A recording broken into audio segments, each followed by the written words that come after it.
Vous êtes-vous déjà senti dépassé par les pressions de la vie quotidienne, déchiré entre vos obligations et le désir de grandir spirituellement? Et si je vous disais qu'il est possible de trouver un équilibre idéal, une paix durable et un véritable épanouissement? Aujourd'hui, nous explorerons l'importance de mettre Dieu au centre de tout. Pensez à un funambule talentueux qui tient fermement sur une fine corde surélevée du sol. Le public ci-dessous le regarde fasciné, se demandant comment il parvient à un tel exploit. Le secret ne réside pas dans la force ou l'agilité du funambule, mais dans sa concentration constante sur un point fixe devant lui. Ce point fixe lui apporte stabilité, guidage et confiance, lui permettant de suivre facilement le chemin étroit. De même, lorsque nous restons concentrés sur Dieu et faisons de lui notre priorité absolue, nous trouvons la stabilité et les conseils dont nous avons besoin pour affronter les défis de la vie. Comme l'Écriture nous l'enseigne dans Matthieu chapitre 6, verset 33, « Cherchez premièrement le royaume et la justice de Dieu, et toutes ces choses vous seront données par-dessus. » Réfléchissons maintenant à 3 aspects importants du fait de donner la priorité à Dieu, qui peuvent révolutionner votre foi et transformer votre vie. Premièrement, le pouvoir de l'alignement divin. Explorons l'impact profond de l'alignement de nos vies sur la volonté de Dieu. Lorsque nous accordons la priorité à Dieu, nous puisons dans une source de sagesse et de force qui dépasse nos capacités humaines. Cet alignement ne nécessite pas de perfection, mais plutôt de cohérence. Rechercher la direction de Dieu dans tous les domaines de notre vie est fondamental. Imaginez que vous êtes un navire naviguant dans des eaux dangereuses. Sans boussole, vous seriez à la merci de courants imprévisibles et de dangers cachés. Mais avec une boussole fiable, vous pouvez naviguer en toute sécurité vers votre destination. Dieu est notre boussole spirituelle, nous guidant à travers les défis et les incertitudes de la vie. Lorsque nous donnons la priorité à notre relation avec lui, nous gagnons en clarté et en orientation. Dans Proverbes chapitre 3, versets 5 et 6, nous trouvons ce puissant rappel, « Confie-toi au Seigneur de tout ton cœur et ne t'appuie pas sur ta propre intelligence. Dans toutes vos voies, reconnaissez-le, et il aplanira vos sentiers. » Ces versets soulignent l'importance d'abandonner notre compréhension limitée à la sagesse infinie de Dieu. En le reconnaissant dans toutes nos voies, nous sollicitons sa direction dans tous les aspects de notre vie. Cela ne signifie pas que nous devenons passifs ou que nous négligeons nos responsabilités. Au contraire, donner la priorité à Dieu nous permet de vivre avec plus de détermination et d'efficacité. Lorsque nous nous alignons sur la volonté de Dieu, nous commençons à voir des opportunités qui auraient pu passer inaperçues auparavant. Nous développons un sens aigu du discernement, capable de distinguer ce qui est vraiment important de ce qui est simplement urgent. Nos décisions sont désormais guidées par des principes éternels, plutôt que par des émotions ou des circonstances passagères. Cet alignement apporte également un profond sentiment de paix et de contentement.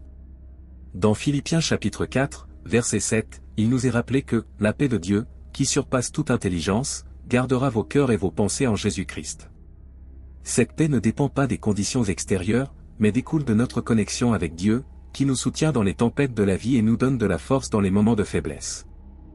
Donner la priorité à Dieu transforme également nos relations. À mesure que nous grandissons dans notre amour pour Dieu, nous devenons plus capables d'aimer les autres. Nous apprenons à voir les gens à travers les yeux de Dieu, avec compassion et grâce. Ce changement de perspective peut guérir les relations brisées et approfondir les liens significatifs. Dans 1 Jean chapitre 4, verset 19, il nous est rappelé que « nous l'aimons parce qu'il nous a aimés le premier ». Lorsque nous faisons l'expérience de l'amour de Dieu, nous sommes remplis d'un amour qui déborde sur ceux qui nous entourent, créant un effet d'entraînement de positivité dans nos communautés. De plus, nous aligner sur la volonté de Dieu nous donne le courage d'affronter les défis de la vie. Nous ne dépendons plus uniquement de notre propre force, mais puisons dans une source infinie de pouvoir. Dans Isaïe chapitre 41, verset 10, Dieu nous assure, « N'aie pas peur, car je suis avec toi, ne sois pas effrayé, car je suis ton Dieu, je te fortifierai, et je t'aiderai, et je soutiendrai toi avec la main droite de ma justice. » Cette promesse nous rappelle que nous ne sommes jamais seuls dans nos luttes. Lorsque nous accordons la priorité à Dieu, nous pouvons affronter n'importe quel obstacle avec confiance, sachant qu'il est à nos côtés. Donner la priorité à Dieu entraîne également un changement dans notre perspective du succès et de l'échec. Nous commençons à mesurer notre vie non pas selon les normes du monde, mais selon notre fidélité à l'appel de Dieu. Cela nous libère de la pression de nous comparer constamment aux autres ou de rechercher des réalisations temporaires.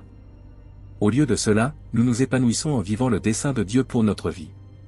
Dans Jérémie chapitre 29, verset 11, Dieu déclare, « Car je connais les pensées que je pense à votre égard, dit l'Éternel, des pensées de paix et non de mal, pour vous donner un avenir et une espérance.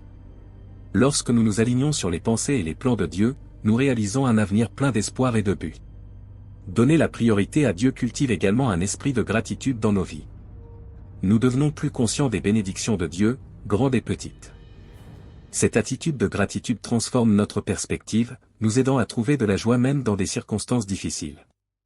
Dans 1 Thessaloniciens chapitre 5, verset 18, il nous est dit, « En toute chose, rendez grâce, car telle est la volonté de Dieu en Jésus-Christ à votre égard. » À mesure que nous accordons la priorité à notre relation avec Dieu, la gratitude devient une réponse naturelle à sa bonté.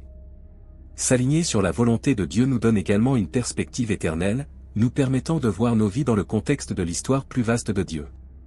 Cela nous aide à prendre des décisions qui ont un impact durable, et pas seulement des gains temporaires. Deuxième point, surmonter les distractions du monde. Dans nos vies modernes, nous sommes constamment entourés d'exigences et de bruits qui peuvent facilement nous distraire de nos priorités spirituelles. Cependant, à mesure que nous nous engageons à donner la priorité à Dieu, nous développons la force dont nous avons besoin pour résister à ces distractions et rester fermement sur le bon chemin. En donnant la priorité à Dieu, nous veillons à ce que notre ressource la plus précieuse, le temps, soit consacrée à ce qui compte vraiment. Dans Matthieu chapitre 6, verset 21, Jésus nous enseigne, « Car là où est ton trésor, là aussi sera ton cœur. » Ce verset nous rappelle que ce que nous apprécions le plus attirera naturellement notre attention et façonnera nos actions. En choisissant consciemment de valoriser notre relation avec Dieu par-dessus tout, nous alignons notre cœur sur sa volonté. Un moyen pratique de surmonter les distractions du monde consiste à établir une routine quotidienne de recherche de Dieu. Cela peut inclure de réserver du temps pour la prière, la lecture des Écritures ou simplement d'être en présence de Dieu. Dans le psaume 5, verset 3, nous trouvons un exemple de cet engagement. « Le matin tu entends mon cri, Seigneur, le matin je te présente ma prière et j'attends avec espérance. » En commençant notre journée avec Dieu, nous établissons une fondation spirituelle qui nous aide à rester concentrés lorsque des distractions apparaissent.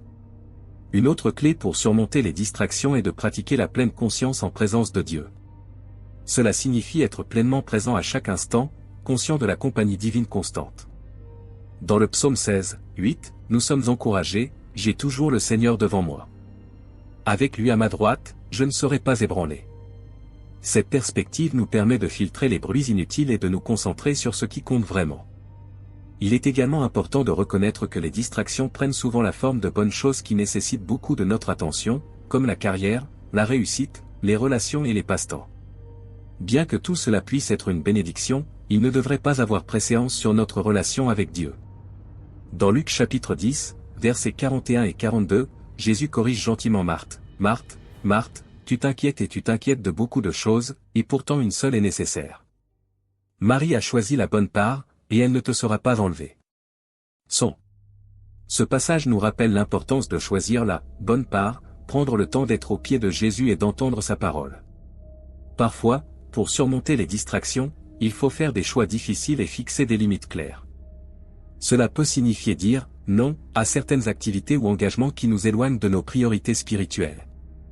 Dans Hébreux chapitre 12, verset 1, nous sommes encouragés, rejetons tout fardeau et le péché qui nous enveloppe si facilement, et courons avec endurance dans la course qui nous est ouverte.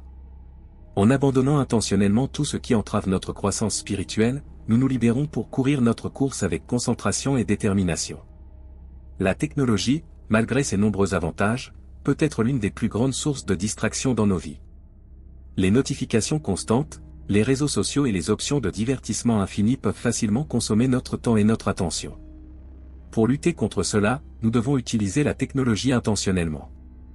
Dans 1 Corinthiens chapitre 6, verset 12, Paul écrit « Tout m'est permis, mais tout n'est pas profitable. Tout m'est permis, mais je ne me laisserai dominer par aucune d'entre elles. » Ce principe peut nous guider dans l'utilisation consciente de la technologie, en veillant à ce qu'elle serve nos objectifs plutôt que de nous contrôler. Une autre stratégie efficace pour surmonter les distractions consiste à vous entourer de croyants partageant les mêmes idées. Lorsque nous nous connectons avec des personnes qui accordent également la priorité à Dieu, nous créons un environnement favorable qui renforce notre engagement. Hébreux chapitre 10, verset 24 nous encourage, et considérons-nous les uns les autres pour nous encourager les uns les autres à l'amour et aux bonnes œuvres. En favorisant des relations qui nous inspirent et nous mettent au défi spirituellement, nous renforçons notre détermination à garder Dieu au centre de nos vies. Surmonter les distractions est un processus continu et non un événement ponctuel.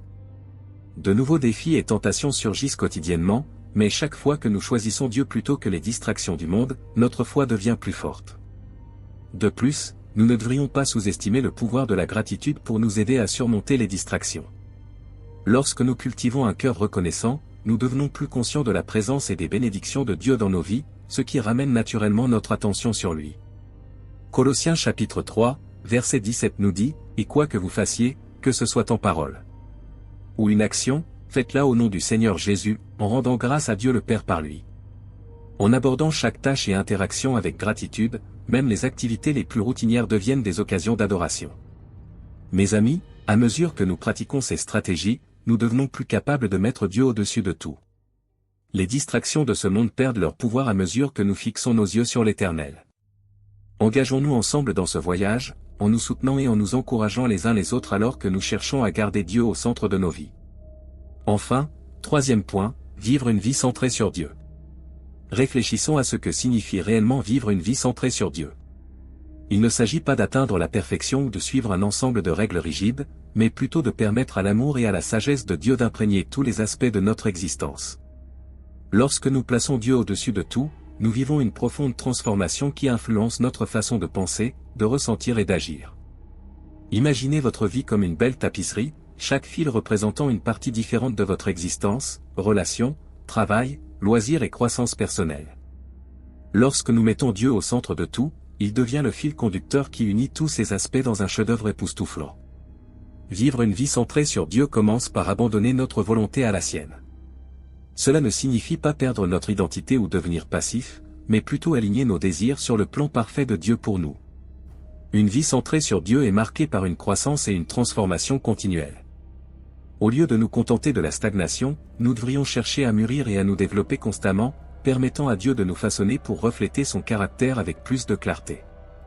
Mettre Dieu au-dessus de tout implique également de lui faire confiance dans les moments d'incertitude et de difficulté. Lorsque des défis surviennent, notre premier réflexe devrait être de nous tourner vers Dieu pour obtenir des conseils et de la force. Une vie centrée sur Dieu se caractérise par une joie qui dépasse les circonstances. Cette joie n'est pas un bonheur éphémère basé sur des conditions extérieures, mais une joie profonde enracinée dans notre relation avec Dieu. Vivre avec Dieu au centre implique également d'être de bons gestionnaires de tout ce qu'il nous a confié, notre temps, nos talents, nos ressources et nos relations. Lorsque nous gérons ces dons judicieusement, nous honorons Dieu et bénissons les autres. Chers amis, alors que nous nous engageons à mettre Dieu au-dessus de tout, nous découvrons une vie pleine de sens, de joie et d'épanouissement au-delà de ce que nous pourrions imaginer. Entreprenons ce voyage ensemble, en nous soutenant et en nous encourageant les uns les autres alors que nous cherchons à garder Dieu au centre de nos vies. Si vous avez lu jusqu'ici, soyez bénis. Aimez et partagez ce message, et aidez-nous à toucher plus de personnes en commentant, Message de Jésus-Christ, Amen.